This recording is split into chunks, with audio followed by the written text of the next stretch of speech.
বলতে পারেন? এই তিমি মাছ যে লাফ দিয়ে ওঠে ও এইগুলো। তিমি মাছ। ওরে খোদা। আল্লাহ কি হাইলেন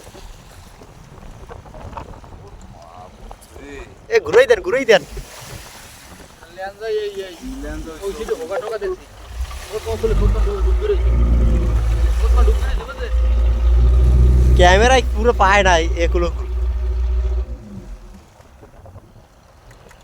ভিডিও কর ভিডিও ইতিহাস তিমি এটা আসলে ভাই মনে হয় যে তিমি মাছ এতে কাটতে কিছু লইলেন খাইলে খাবো আরে আপনার কিছু বলার থাকলে বলতে পারেন এটা তিমি মাছই হবে বুঝছেন ভাইয়া এটা তিমি মাছ হবে এ আর ওই কল্লাকুল গাড়ি রইছে হাই রে ভাই আপনি বলেন এটা কি মাছ আমরা 4-5 জনের ভিডিও উঠি